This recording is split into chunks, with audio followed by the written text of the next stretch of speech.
Hey everyone, welcome back. On this episode, I welcome former NHL player Shawn Belle.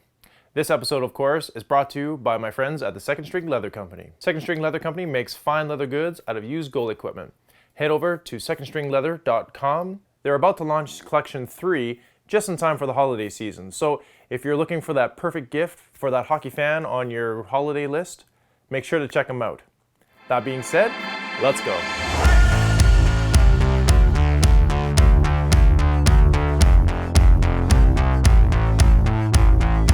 Hey everyone, welcome back. Coming to you from seats 6 and 7 here in the Rinks studio. This is Rinks Around the League. I'm your host, Jeff Nash, and I'm welcoming to the show Shawn Belle. Shawn Belle was a defenseman, drafted 30th overall by the St. Louis Blues in 2003.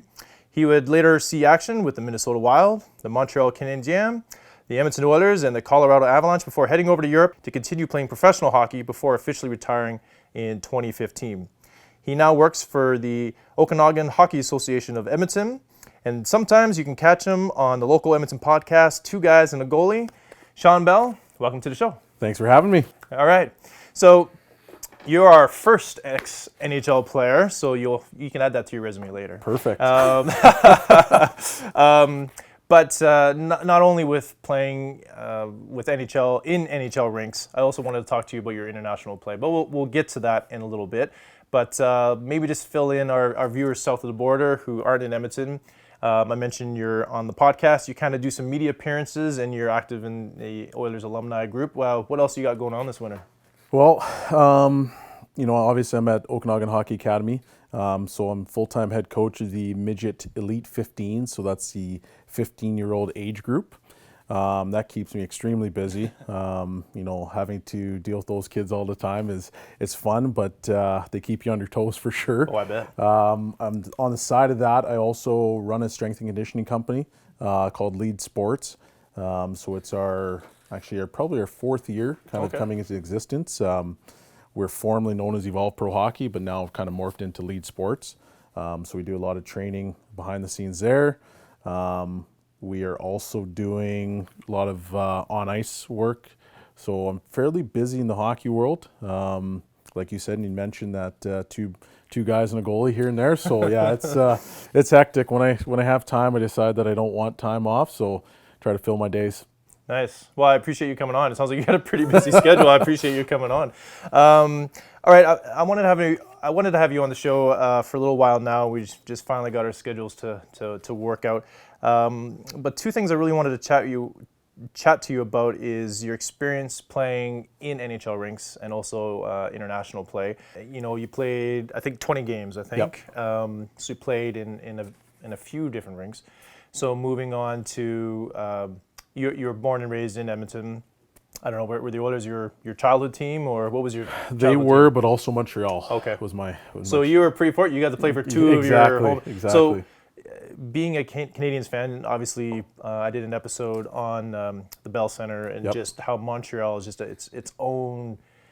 I described it as going to another country without leaving Canada. It's very, 100%. very different. 100%. And also trying to describe the atmosphere in the city and the rink itself. It's kind of, how would you describe it?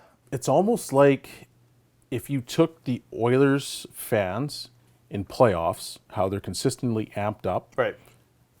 Just move that to the regular season. Right. There's just something different about the way they view the game and the anticipation of the season. They're just so passionate.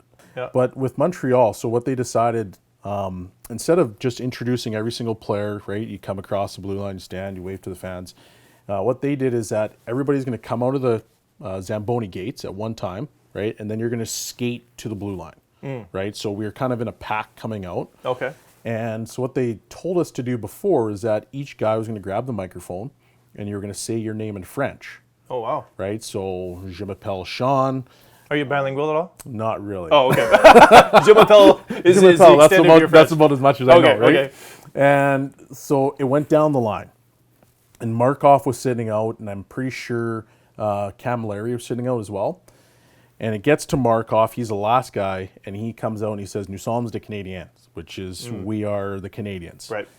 And like I'll never forget it because there was like chills. I mean, I wasn't even there. I'm getting chills, but I can imagine what it's like. And the fans just erupted because the fact that you said it in French, right, and everybody kind of took the time to say it in French, and it wasn't, you got to understand, like, you got to say something in French. Yeah. As soon as you can acclimate yourself on the French-Canadian side, they kind of take to you a little bit more, and they realize that, and they do a good job of that. And then once Markov said it, especially, because he's not an overly loud guy, he doesn't talk a whole bunch, but when he said that, like, the fans just went nuts, and yeah, I still get chills to this day. That's really cool. So moving from the Habs to the Oilers, being from Edmonton, obviously that, let's maybe call it like 1B team of your favorite childhood teams, but maybe go through maybe your first game in an Oilers uniform and what it was like to play inside Rexall Place. It was very enjoyable. I think if any team I really, really wanted to play for, it probably would have been the Oilers. Yeah. Because that is my hometown team, and to have a chance to play in front of your friends and family, it's a big moment. Friends, family, they don't really get a whole lot of opportunities to come watch you play. When I played my first game, it was pretty crazy. You look up, your friends are in the stands, your family's in the stands. And then just the way that the arena was designed, and you walk through the elevator doors and you're walking through, and I can remember some of my friends being right at the front and they're screaming my name. And at the same time, you're trying to like be serious about the game. Yeah, I was gonna say, you can't really be like, hi guys. Yeah, like, hey, come on. Yeah, you're pretty much like, okay, it's go time. Yeah, like it's go time. Like leave me alone. But you kind of crack a smile because it's all your buddies from home. And it was. I had a great time playing here. It was fun. A lot of there's still guys that I still talk to from those teams. So I loved it.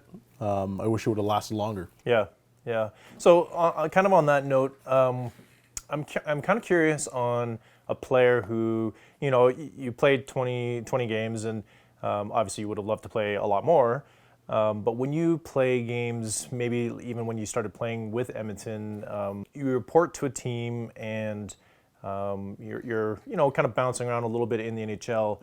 When you get to play, how stressful is playing those games? Because you want to obviously like perform because you want to impress and you want to stick. Yep. But you're still playing NHL hockey. So I guess kind of what I'm getting at is where's the enjoyment factor in playing games? Because you really want to make an impact, but you're also still in the show and you still want to enjoy what you're doing. Yeah, I think it's difficult as a young guy coming in. Obviously some guys get a better opportunity than others. It's just fact of life. Yep. But a lot of times you're nervous that you don't want to make a mistake. Right. And usually what happens when you get into that situation is you start making mistakes all over the ice, right? It's not until guys start to calm down and maybe get that 5-10 games that they really the game slows down for them. They're starting to become more mistake-free than anything.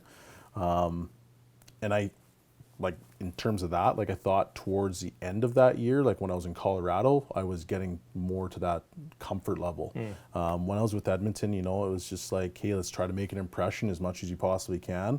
There's obviously factors that go within that when you're getting called up. The one game I'm pretty sure I got called up the day before, but I was in San Antonio and I had to fly all day. I got back here at like 1 a.m. And then we had a afternoon game because it was New Year's. So like, those little different factors that you have with travel and when you show up there, and that can determine, more or less your success. But as a pro, you got to try to find that consistency. Right. Yeah, I'm always curious because, athletes, especially if you're not on the echelon of Connor McDavid, Sidney Crosby, it's a real dogfight to stick with the NHL. And I always wonder that with players because, being on the outside looking in as just a video guy, I see guys coming in and out, get traded, and you have a little bit of, you feel for the guys because they're, like you said, travel, sometimes your last minute travel, and sometimes your career or the game or that call up is hinging on one bad play or one penalty or whatever it is, and you're right back down in the minors, and so that can be pretty stressful. Yeah, 100%. I mean, the game that I got called up for New Year's, I by no means wasn't my best game, and I remember the next day I came and showed up at the rink, and they're like, "Kate, you're going back down," and I was kind of like, well, I'd like to have another opportunity to show you what I can do, like, because I know that the first call up was a lot better. And the lucky thing for me when I was with Edmonton is I knew a lot of the guys beforehand, and I had pretty good relationships with Hemsky and Horkoff and guys like that because of living here, obviously, and working out with a lot of those guys. So they would give me some good feedback, and I felt that if I had maybe a few more games, I could have made a better impact. But like I said, it is what it is. So, moving on to took your career and you went to Europe to play. Yep. Really interested to find out, because I haven't been to a game in Europe, but describe for people who have never been to Europe and have never watched a game live there. What are some of the things that just stick out in some of the rinks that you played in?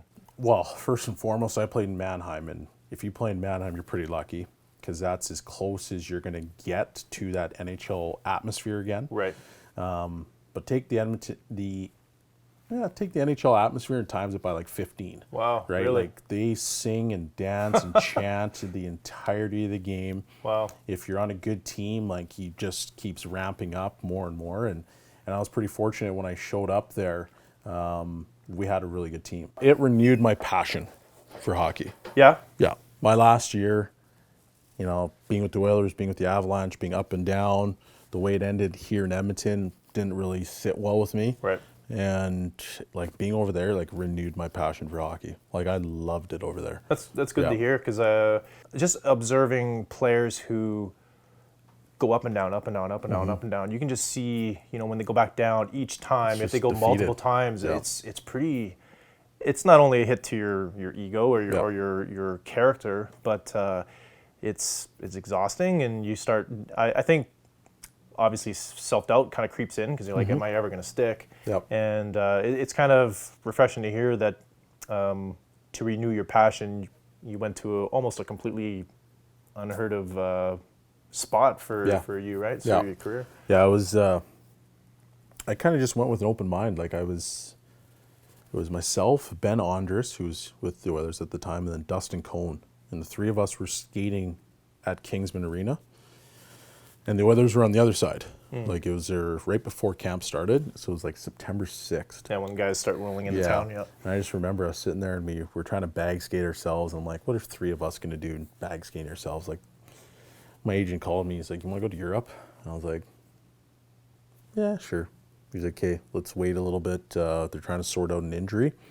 And then as soon as that happened, I went over and I was like, okay, it was awesome. It's an experience that I don't think I'd ever give back, like despite wanting to play in the NHL longer, I don't know if I'd ever give it back because it took me to some pretty cool spots and things that I probably never would have seen. What rinks are kind of top on your list of places that you love to play in, you love to go to, and just love being there as a player?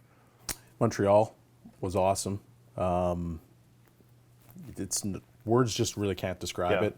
Chicago, the atmosphere there is electric. Obviously, Edmonton, that's a little bit biased for me. Right. I would probably say those three for sure. Yeah, Chicago is, that anthem is just... That one gives you chills too, right? Like everybody starts clapping and it's, Where, like, I remember my first game in Chicago, Tom Gazzola said, "You're in for a treat." Yep.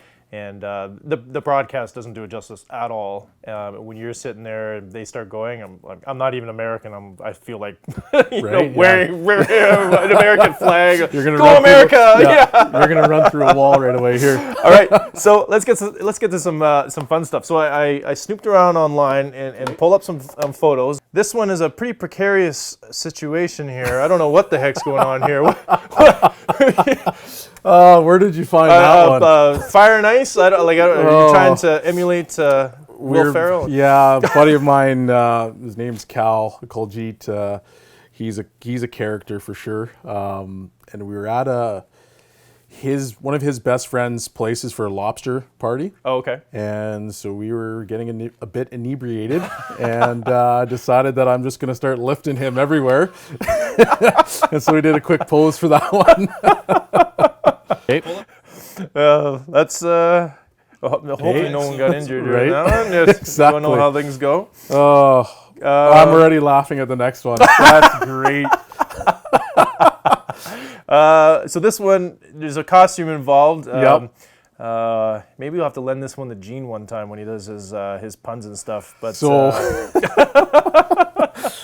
so just going back to the whole Germany thing. So in Germany, they have, I could tell you probably every month they have some kind of event where people they get after it. Wow. And so this one was Carnival. Okay. And so Carnival is like late February. And so people there's parades, they dress up, and so then they go to the walking streets. And so we'd finished practice, and leading up to it, guys were like, okay, we're going, so make sure you get your costume, make sure you bring some cases of beer, we're going to go and we're going to watch the parade, and we're just going to hang out. And so, And this is your team? Yeah, this is your our team saying this? Yeah, Okay, it's wow. our team saying this. Okay. And so then right after practice, we got into our costumes, and I picked this bumblebee.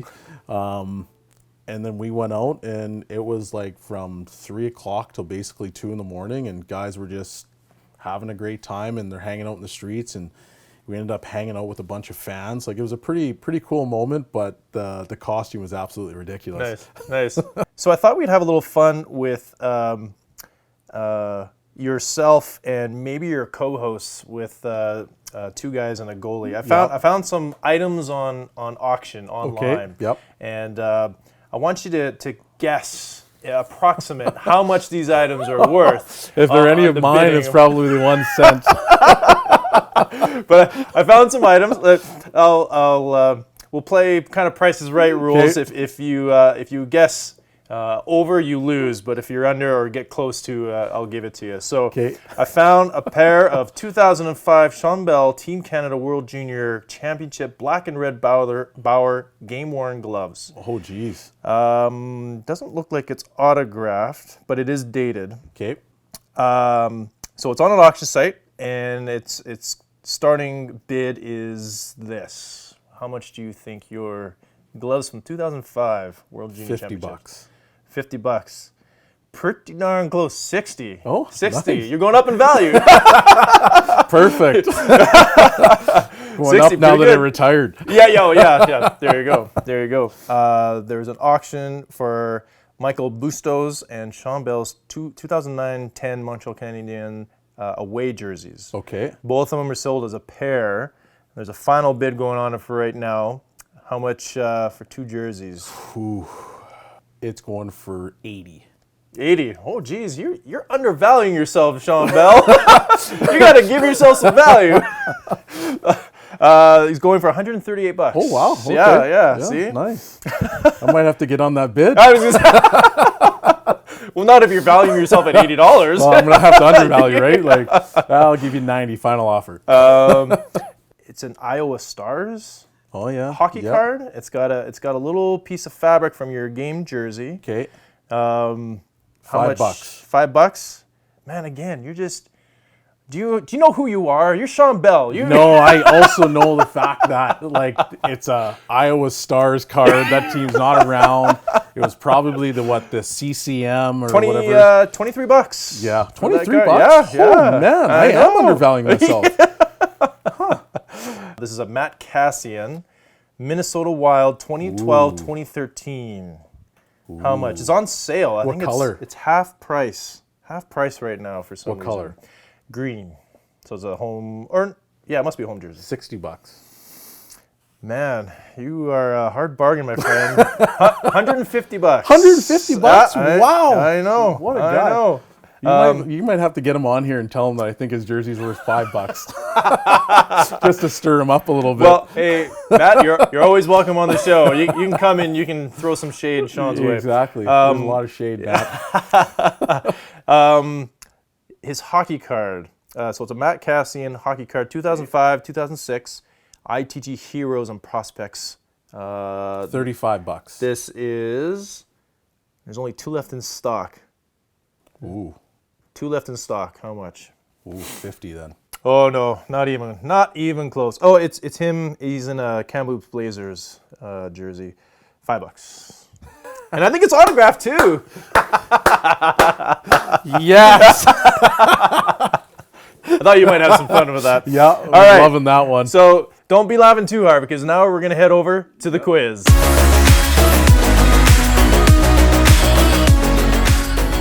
All right, Shawn, welcome to the quiz. Where I'm going to ask you 5 questions on hockey arena related trivia, and then we're going to head over to the goal horn quiz, which, did you do your homework? I did warn you. I tried to. Okay. All right, so number 1. The Zamboni has become the default name for the ice resurfacer throughout the league. Much like Kleenex and Skidoos, the name is applied to all ice resurfacers, but they're not all Zambonis. What's the name of the other main competitor of the Zamboni? Any idea?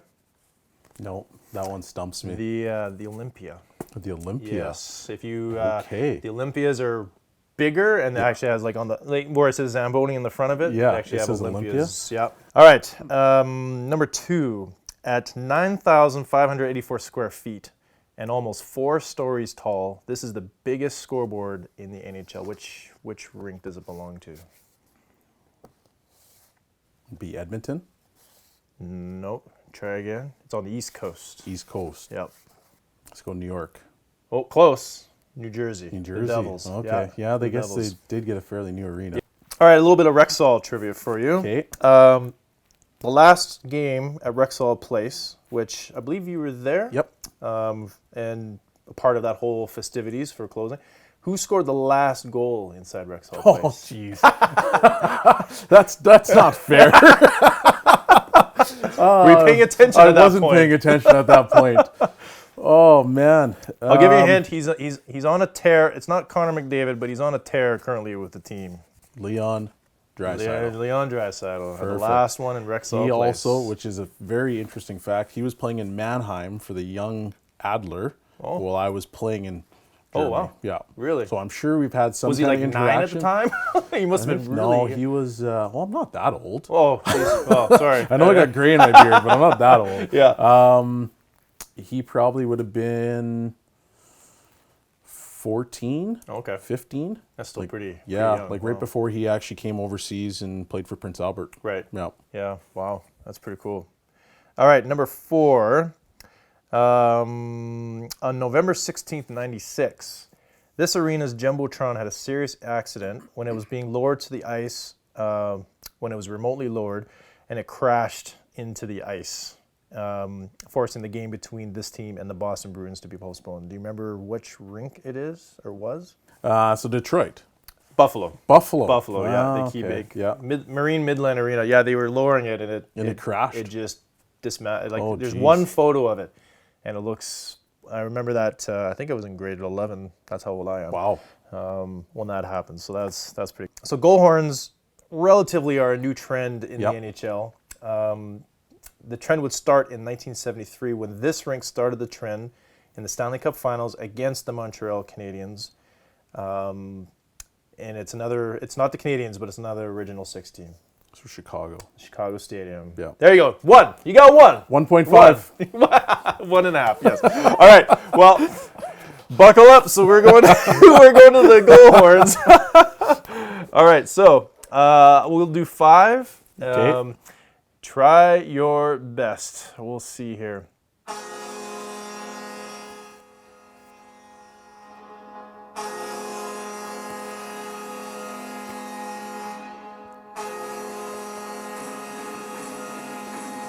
The goal song may help you out here. Chicago. Chicago. Start off easy, right? Yep. Start you off easy. 1 for 1. 1 for 1. All right. Let's do number 2. Which sounds very familiar, but it is different.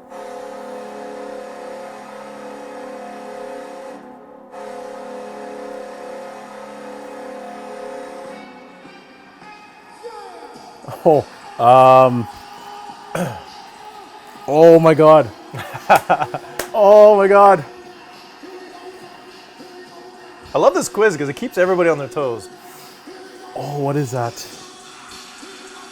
I don't think this is the original goal song that goes with the horn, but...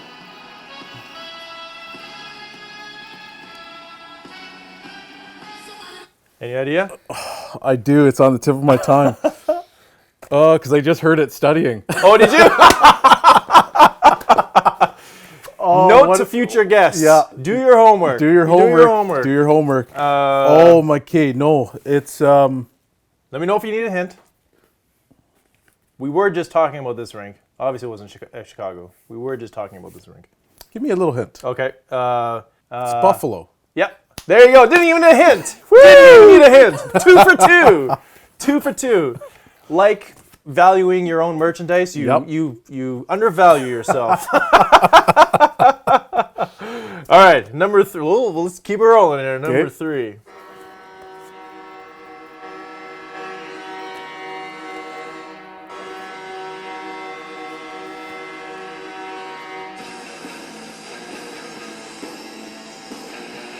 I actually don't know if this is like their constant goal song either.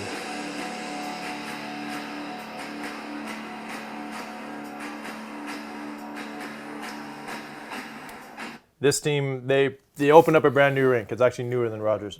Excuse me. Detroit. Detroit. Yeah. I'll give you half one. Yeah, had to get that's fair. One, so. That's fair. Not bad. Not bad. Let's see here. We'll go to the Western Conference Final for this one.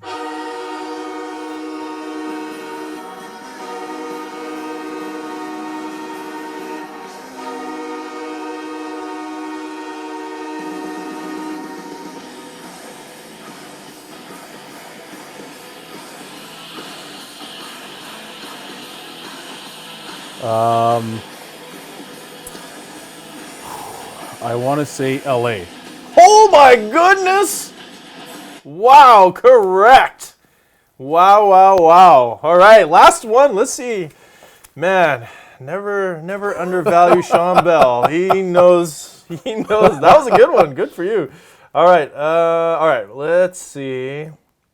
Let's see if you can get this one. This last one. Okay. Number 5.